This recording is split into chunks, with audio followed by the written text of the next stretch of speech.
Szanowni widzowie, drogie żbiczki, ja witam serdecznie, Zajczan z tej strony, proszę Państwa, witam i zapraszam na dzisiejszy odcinek, specjalny odcinek z Workers and Resources Soviet Republic. Odcinek, zaznaczam, family friendly i poprawnie politycznie, jak zawsze. Proszę Państwa, dzisiaj będzie coś specjalnego, mianowicie skorzystamy z pełnej mapy Iranu, aby zrobić całkiem ciekawe rzeczy. Mianowicie dzisiaj, na tej jakże pięknej, irańskiej, górzystej mapce spróbujemy zbudować, o proszę bardzo, to jest Zatoka Perska i zawczasu odpowiadam tak, tu jest od zarąbania ropy na tej mapie i można sobie budować, eksportować, ale to nie będzie główny cel tej naszego dzisiejszego posiedzenia, naszej dzisiejszej rubasznej fabułki w Soviet Republic. Gdzie jest Teheran? Teheran jest tutaj, proszę Państwa, my dzisiaj będziemy w Soviet Republic budować irański program jądrowy. Dokładnie tak. Tutaj w Teheranie mamy złoża uranu i te złoża uranu w finalnym projekcie będą nam dawać piękny prąd z elektrowni jądrowej, a może coś jeszcze. No powiem wam z doświadczenia, że nigdy jeszcze uranem okazji nie miałem się bawić. W sensie w Sowietkach nie miałem okazji się bawić. W sensie normalnie też, dobra, bo to dziwnie zabrzmiało, ale teraz tak, będziemy potrzebowali przede wszystkim wykopać uran, tu mamy uran. Ten uran trzeba będzie wzbogacić w wzbogacaczu uranu, potem ze wzbogaconego uranu mamy tlenek uranu. Tlenek uranu, w przetwarzaniu uranu z tlenku uranu robimy fluorek uranu, rozumiesz? I ten fluorek uranu leci do zakładu produkcji paliwa jądrowego i fluorek uranu jest robiony w paliwo jądrowe i dopiero to paliwo jądrowe jest wykorzystywane w elektrowni jądrowej. Także trzeba zbudować niesamowitą infrastrukturę, no i tą infrastrukturę muszą nasi perscy inżynierowie zasilać i organizować. Także wielki plan! Chciałem powiedzieć 5-letni. Nie, bo my się w jednym odcinku musimy wyrobić, dlatego nie mamy włączonych badań i robimy prostą, przyspieszoną budowę bez realistycznej budowy, abyśmy nie spędzili tu całego sezonu. O, proszę bardzo, jakie bogate złoża uranu. No powiem wam tak, mają rozmach, a właściwie my mamy rozmach, drodzy towarzysze, w budowie naszego irańskiego programu jądrowego. To dopiero początek, a już robi wrażenie, w sensie rozrysowanie naszego planu. Na papierze póki co będzie działać i nawet wydajność będzie się zgadzać, a co dalej zobaczymy. Jesteśmy teraz na etapie już tworzenia tych prętów paliwowych, tego paliwa jądrowego, żeby to dobrze dograć, żeby szła produkcja niezakłócona między poszczególnymi budynkami, żeby pracownicy mogli sobie od nie dojeżdżać i oczywiście, żeby było family friendly i poprawnie politycznie, też trzeba o to zadbać. Chyba nie ma co się ograniczać, od razu robimy tą największą dostępną elektrownię jądrową z podwójnym reaktorem, proszę Państwa.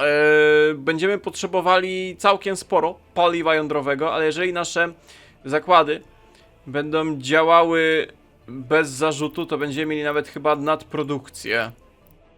Tak, będziemy mieli nadprodukcję i będziemy mogli, nie wiem, niczym Wielka Orkiestra Świątecznej Pomocy handlować paliwem jądrowym, także doskonale. Albo od razu machniemy drugą elektrownię, dwie wielkie elektrownie. Tak dbamy o naszych towarzyszy, aby sprawnie dojeżdżali do pracy, że przed samą elektrownią jądrową postawimy im, rozumiesz, przystanek tramwajowy, żeby nie musieli daleko drałować, z buta chodzić, tylko od razu bardzo szybko będą musieli przemieszczać do miejsca pracy. Mniej więcej mamy przygotowany cały system od wydobycia uranu poprzez skomplikowany, wieloetapowy proces przetwarzania tego uranu z finalnym projektem na razie jeden podwójny blok elektrowni jądrowej, proszę Państwa. To jest etap finalny. Nadwyżkę paliwa jądrowego prawdopodobnie będziemy sprzedawać. Cała tutaj infrastruktura, wszystkie ścieżynki, przystanki, tramwaje, wszystko jest gotowe. Teraz trzeba w samym Teheranie, proszę Państwa, troszeczkę sprowadzić ekspertów i zabudować to pod budynki cywilne. Rozpoczyna się tak zwany okres zajęczej patodeweloperki, gdzie każdy centymetr, rozumiesz, zagospodarowania przestrzennego jest na wagę złota. Blok przyklejony do blokowiska, aby sąsiad miał blisko do sąsiada. Proszę sobie wyobrazić, zaraz tutaj powstanie piękne blokowisko. Projekt, rozumiesz, patodeweloperki w Teheranie wchodzi w życie. Niby plany, a już robi wrażenie. Wstępne rozrysowanie, jeżeli chodzi o dzielnicę mieszkalno-usługowo-społeczną, powiedzmy, mamy gotowe również. Także nie pozostaje nam nic innego, jak odpauzować i zobaczyć, czy nasz genialny plan na irański program jądrowy przy okazji, na teherański program patodeweloperki przyniesie zamierzone, zaprogramowane rezultaty. 10 milionów rubli. 10 milionów rubli, wykorzystując szybką budowę. Przypominam, że gramy uproszczony tryb, aby się zamknąć w jednym odcinku. Czy wystarczy, aby irański program jądrowy zaczął działać? Proszę Państwa, odpauzowujemy, patrzymy, jak powstaje gigantyczna infrastruktura. Gigantyczny projekt, który prowadzi Iran, a naszą wielką Persję w XXI wiek. I jeszcze na tym zarobimy. Tutaj trzeba nadmienić, zauważyć, że główny autor programu jądrowego irańskiego zaprogramował nawet piękny most dla szybkiego przemieszczania się tramwajów. Widzę, że już pierwsze zakłady wydobycia, jak i przeróbki uranu są gotowe. Elektrownia jądrowa troszeczkę dłużej będzie się budowała, tak samo te zakłady produkujące już paliwo jądrowe. Tutaj drogi są przygotowane, aby eksportować, bo trzeba będzie jeszcze eksportować nadwyżki paliwa jądrowego, jaki zbudujemy. Dzielnica mieszkalna jest gotowa i tu już nawet jakieś żbiczki sobie biegają. O, proszę bardzo, jakieś żbiczki sobie biegają. Na razie wszystko jest bez prądu, no bo jeszcze elektrownia nie powstała. O, ładnie widać stąd, jak przebiega proces budowy. Tu mamy dwie kopalenki takie zwykłe, a tutaj sobie pozwoliłem postawić takiego badżera kopiącego uran niesamowicie wydajnie. Ale na razie trwa też budowa. Musimy poczekać, aż ukończą elektrownię, żeby elektrownia mogła wstępnie zasilić. Mam też nadzieję, że ten jeden malutki przystanek wystarczy, aby na razie z naszej patodeweloperskiej dzielnicy, o proszę bardzo, balkon w balkon, blok przy bloku, idealna zajęcza patodeweloperka. Jeżeli coś takiego zobaczycie na przykład w swoim mieście, to wiecie, że zając maczał w tym palce. To jest mój autorski projekt patodeweloperki w Sowietkach, rozumiesz? Blok w blok, okno w balkon, sąsiad w sąsiad, rozumiesz? Rozumiesz. Zakładam, że będziemy mieli za mało populacji, aby jeszcze wszystkie budynki nasze produkcyjne działały, no bo to jest dużo ludzi, pracowników podzielonych na 3 zmiany.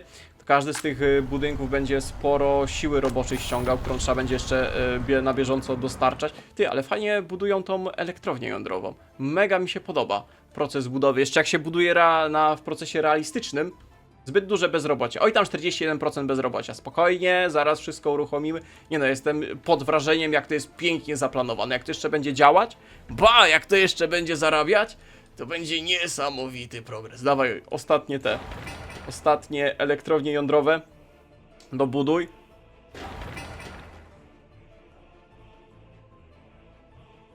Dobra, blok, chyba znaczy ten podwójna elektrownia. Elektrownia jądrowa z podwójnym tym blokiem zaraz będzie gotowa. Tu jeszcze jakiś chyba komin na odprowadzanie tego. Będzie gotowe, tylko teraz tak, będziemy potrzebowali troszeczkę paliwa na rozruch, w sensie jądrowego, bo gdzieś musi pierwszy prąd popłynąć, chyba że gdzieś się podepniemy. W sumie możemy od granicy z Azerbejdżanu przygotować już infrastrukturę. Pociągniemy linię wysokiego napięcia. Będzie to kosztowne? Może nie aż tak. Linię wysokiego napięcia. Bo trzeba sprowadzić prąd, żeby to wszystko na razie działało, a potem będziemy za pomocą tej już przygotowanej infrastruktury będziemy eksportować prąd do Azerbejdżanu. Jeszcze tutaj może naokoło, żeby w mieście nie szła ta linia wysokiego napięcia. Bo elektrownia jądrowa ma wejścia na wysokie napięcie. No oczywiście, że ma wejścia na wysokie napięcie, no jak żeby inaczej. To stąd będzie, powiedzmy, wychodzić, pyk. Tutaj cyk górami. Dociągniesz i będziemy mieli prąd. I będziemy mieli jak eksportować prąd. Będziemy zarabiać na eksporcie prądu. Pyk. Nice. Ej, ci tutaj nasi robotnicy, rozumiesz, towarzysze irańsko-perscy już sobie powoli działają. Tutaj do przedszkola sobie chodzą, tu do szkoły średniej, szpital mamy obłożony, kino nawet działa, proszę państwa, dom handlowy, wszystko na razie bez zasilania. Widzę, że już linia wysokiego napięcia podpięta, elektrownia gotowa, a więc możemy zaczynać. Haha, i stał się prąd, podłączyłem, to działa, to żyje. Dobra, jeszcze tylko w trakcji tramwajowej nie mamy prądu, ale miasto świeci. Co prawda prąd na razie jest z importu, ale mamy. Oho, czyżby pierwsi pracownicy jechali na dzienną zmianę w naszej elektrowni? Pojedźmy z nimi, zobaczymy, czy to wszystko działa. Tramwaje już działają. Wszystko ładnie jeździ. 92 pasażerów jedzie w wagoniku produkcji, uwaga, rumuńskiej. Sprowadziliśmy specjalnie. Piękny nowy asfalt, tory. I ty, drogi przyjacielu, no widzę, że już drugi wagonik jedzie. Ty ich wysadzasz. Tu piękna elektrownia. To... Aha, ty pojechałeś dalej. To ten tutaj ich wysadza. Dobra, tu już widać, że poszli, a ty jedziesz tutaj na kopalnię i na przeróbkę wysadzasz. Spoko. Nie wiem, czemu tu objeżdżasz dookoła, jak tutaj jest przejazd tędy, no ale no niech będzie. I ty ich wysadziłeś i oni poszli do roboty. Wow, to działa! Czerwony Teheran produkuje uran. Aha, i ty się zgubiłeś. Czemu ty się zgubiłeś? A, no to niezła fuszerka. Ktoś zamiast, rozumiesz, zrobić drogę pod torowisko, położył płyty betonowe i zdziwko, że tramwaje nie jeżdżą. Dobra, drobne niedociągnięcia jeszcze są, ale to wszystko się wyklepie. I teraz jak tutaj, rozumiesz, położą szynę, to chyba powinno być dobrze, prawda? O, pojechał jeden, pojechał drugi, dobra, bo tu musi być pętelka, oni muszą nawracać. Świetnie. Takie mam pytanie techniczno-logistyczne. W czym się wozi gotowe paliwo jądrowe na eksport? My musimy jakoś to jeszcze eksportować, wywozić. Teraz pytanie, czym? Po ciężkiej pracy w kopalni uranu idziesz sobie odpocząć, zrelaksować się do kina w Teheranie, patrzysz, a tam grają polskie ogniem i mieczem. Produkcja w naszym zagłębiu uranowym odbywa się bez większych przeszkód, powoli zwiększamy wydajność, tu już widzę, że pierwsze pojemniczki przygotowują się na eksport, nawet towarzysz Gierek przybył, aby pogratulować pracownikom i przodownikom pracy w teherańskich zakładach atomowych dobrej roboty. Budowa naszej ojczyzny, towarzysze. Piękna robota, ale nadmiar tego paliwa jądrowego będziemy mogli wyeksportować do jednego z naszych sąsiadów. Naszym najbliższym i na razie najbardziej, że tak powiem, sąsiadem, z którym największą ochotą kupi paliwo jądrowe, jest Afganistan. Musimy przygotować infrastrukturę drogową do eksportu paliwa jądrowego z Teheranu do Afganistanu.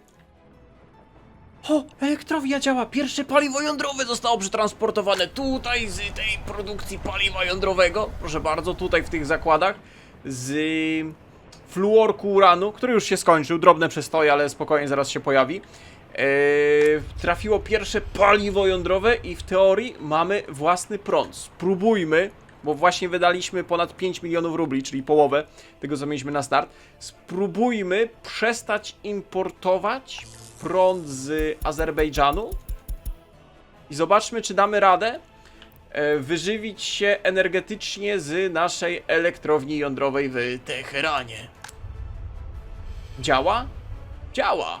Mamy prąd? Mamy prąd. Powiem więcej, możemy zacząć eksportować prąd, bo na pewno mamy nadwyżki.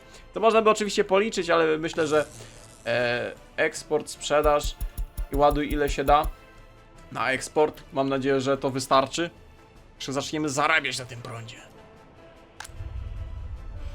Wydajność 25%, paliwo jądrowe. Tu się pojawia jakieś zużyte paliwo jądrowe. Nie wiem, co my z tym będziemy robić, tam jeżeli będziemy zakopywać albo rozdawać, nie wiem, dzieciom, niech się bawią w piaskownicach tym zużytym paliwem jądrowym, jakieś pręciki, czy co to jest. Jakieś, nie wiem, zamki będą budować z tego, czy coś. No. A tutaj? Tutaj... A gdzie jest paliwo jądrowe? Czekaj, czy już pierwszy transport pojechał do Afganistanu? Pierwszy transport paliwa jądrowego zmierza właśnie w kierunku granicy z Afganistanem. Zarobimy na tym eksporcie 70 000 rubli. To jest ponad pół tony paliwa jądrowego. Zmierza właśnie w kierunku granicy z Afganistanem. Pięknie. Kiedy nasi pracownicy czekają, aż tramwaj przyjedzie i zawiezie ich oczywiście na obszar tam roboczy, do kopalni, czy na tego, na przeróbkę, czy do elektrowni, sobie czekają i dumają, to żeby nie przyszły im żadne rewolucyjne, znaczy kontrrewolucyjne, ani imperialistyczne, kapitalistyczne myśli, to porobiliśmy, rozumiesz, Leniny. Gdzie nie spojrzysz, tam na ciebie towarzysz Lenin patrzy, a nawet taki jest stojący. Także cały czas nasi obywatele są obserwowani, oczywiście dla ich własnego dobra. Ojoj, to nieźle elektrownia działa, coś tu mryga. Nie no, pewnie podstacja jest przeciążona. Oczywiście, że podstacja jest przeciążona. Ej, my zarabiamy.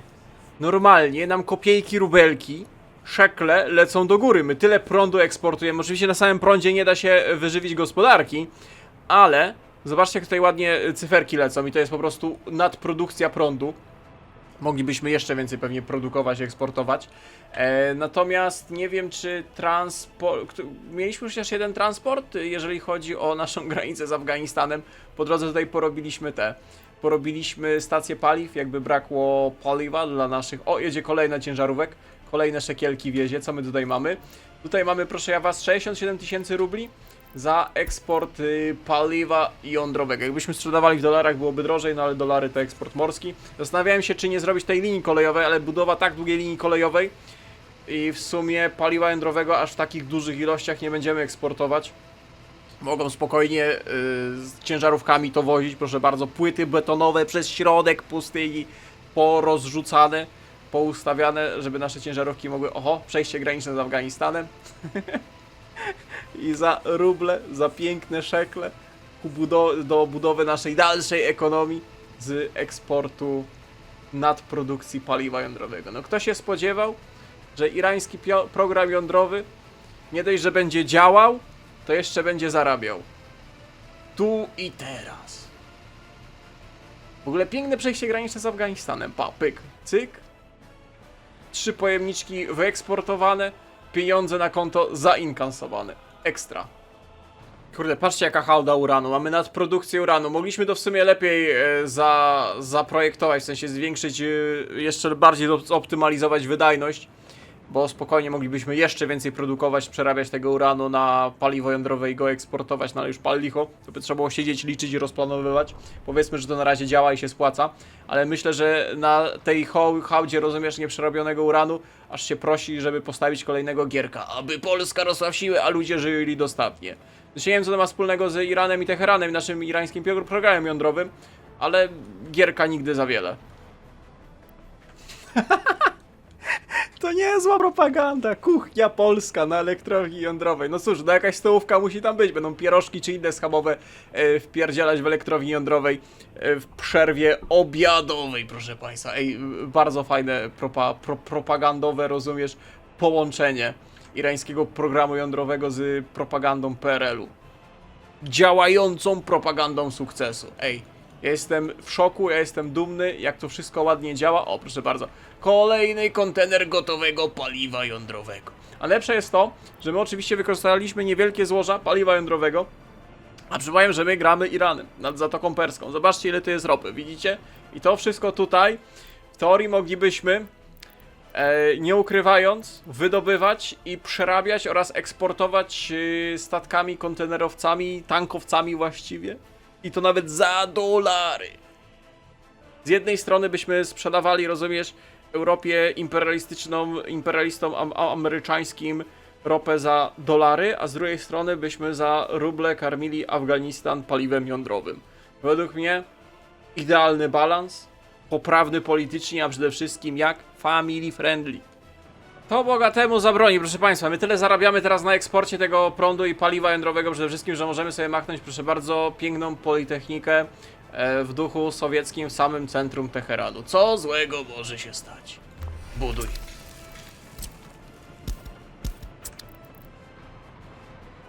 Dobra, politechnika właśnie powstała i powiem wam, że ładnie to wygląda. W sensie ja tutaj na szybko rozumiem, że bez większego ładu składu żeśmy to zbudowali, tylko po to, żeby działało. Bardziej pod kątem wydajności, o proszę bardzo, politechnika już działa. Ale powiem wam, że jeszcze zwłaszcza ten Badger tutaj na wzgórzu, kopiący ten uran, pozostałe kopalnie uranu, cały ten zakład przeróbki po paliwo jądrowe robi wrażenie. No i ta ładna infrastruktura tramwajowo-kolejowa. O, widzę, że ciężarówek wrócił z granicy z Afganistanem. Od razu są gotowe pojemniczki, ładuje się. Praktycznie zapełniony, że mógł polecieć dalej. Mamy już taką nadprodukcję paliwa jądrowego, że nawet ten zakład przeróbki, który miał iść bezpośrednio na elektrownię, zaczyna eksportować. Ten też już widzę ładnie stakuje. I mamy taką jeszcze nadprodukcję półproduktów, że na przykład możemy zacząć eksportować tlenek uranu i żeby przypadkiem żadne jakieś cija czy osady, wywiady inne nie dowiedziały się, co my tutaj knujemy. To tutaj nasze zającuchy, rozumiesz, kombinują na dzielni. to wpadłem na pewien genialny pomysł, jak zakamuflować eksport tlenku uranu do Afganistanu. Tylko niech ja namierzę, bo to jest tak skryty, tajny projekt, że aż sam go zgubiłem. Ten wóz zaprzągnięty w konie nie bez powodu spowalnia cały nasz ruch drogowy, a właściwie cały ten korek tramwajowy za nim jedzie. Mianowicie na ten wóz da się załadować tlenek uranu. I niepostrzeżenie będziemy przemycać tlenek uranu przez afgańską granicę za pomocą właśnie tych wozów konnych. Zobaczcie, ile tu jest beczułek gotowych. Proszę bardzo, tutaj podjeżdża sobie, ładuje. No i bez problemu jedzie teraz w kierunku granicy z Afganistanem. Patrzcie, jaki konwój jedzie. Tu paliwo jądrowe pojechało. Duży eksport akurat się zestakował. O, tu jedzie jeszcze jedna ciężarówka. To jest, każda taka ciężarówka to jest praktycznie 70 000 rubli, nie? 3 pojechały od tak, a tutaj rozumiesz, nocą wozy zapełnione beczkami z tlenkiem uranu jadą na granicę afgańską. Co ja robię? Ej, ale to działa, my zarabiamy, zobacz, my cały czas wszystko kupujemy, ja cały czas buduję jakieś politechniki. Postawimy zaraz, rozumiesz, fabrykę malucha pod Teheranem i będziemy też maluchy eksportować na rynek afgański. Będziemy w Iranie produkować i będziemy tego eksportować. I to wszystko działa, to wszystko zarabia, rozumiesz? Prąd jest, nadprodukcja jest, bezrobocie 0, 92% zadowolenia, a nie zdrowia, 87% zadowolenia i rośnie. Z czymś jest problem, coś nam, czy koń zdechł na tej pustyni, koń zdechł na tej pustyni, a więc musimy po drodze postawić coś takiego, co się nazywa paśnik. I tutaj pyk, i macie blisko, żeby sobie zajechać i na pustyni nakarmić koniucha, nie? No bo to są koniuchy pociągowe. I tutaj niestety uranem się nie żywią, paliwem się nie żywią, żywią się, rozumiesz, paszą. Także na środku pustyni postawimy oazę. Ja powiem wam więcej, my jesteśmy już tak bogaci, że możemy dosłownie postawić tym koniuchom, no może takie to nie. O, postawimy tu fontannę, cyk, przy tych koniuchach, pyk, żeby miały też wodopój. I powiem więcej, my jesteśmy tak bogaci, że możemy sobie tutaj palemki nasadzić. Możemy sobie nasadzić palemki i zrobimy taką oazę, taki karawanseraj postunkowy do naszego przemytu uranu na granicę afgańską. A, no i żeby nie było. Wszystko pod czujnym okiem. Wszystko pod czujnym okiem. Wszystko pod czujnym okiem towarzysza Gierkunia, nie? Co my tu jeszcze mamy? O, proszę bardzo, oaza, palemki, wodopój, rozumiesz, pasza dla zwierząt, turysto. Chcąc uzupełnić prowiant biwakowy, odwiedź sklepy z połem. Proszę bardzo, teherańskie z połem. O, ciężarówek wrócił z granicy. O, wróciliśmy na ponad 5 milionów. Eksport równa się eksport. A to kolejny konwój tlenku uranu. Pato, załadowane, w dzień będzie lepiej widać. Pajak wiozo, ile tutaj beczułek eksportują. Oho, widzę, że karawana transportująca tlenek uranu zjeżdża na postój przy naszej oazie, żeby uzupełnić zapasy i ruszyć w dalszą drogę przez pustynię, tędy daleko. O, tu jeszcze jadą. Ja wiem, że ten tlenek uranu nie opłaca się eksportować w takich ilościach.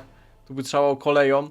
Ale się nie spodziewałem, że to będzie tak wydajne, jeżeli chodzi o wydobycie, a tak wolno będą przerabiać na gotowe paliwo jądrowe. Paliwo jądrowe, patrz, przyjeżdża, pyk, i z powrotem szekielki, pak, pyk, kolejne. I cyk, już ponad 200 000 zainkasowane. A tu już kolejne czekają pewnie na eksport. Tak, kolejne ciężarówki, ta już też jest gotowa. Mogłaby ruszać, nie wiem na co czeka. Paliwo jądrowe stygnie.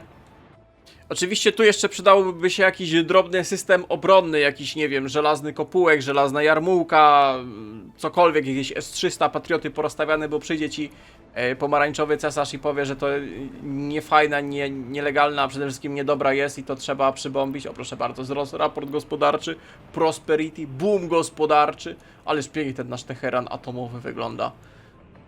Irański program jądrowy działa. Proszę Państwa, mam nadzieję, że dzisiejszy odcinek z Sowietków, oczywiście zaznaczam family friendly, poprawnie politycznie, Wam się podobał.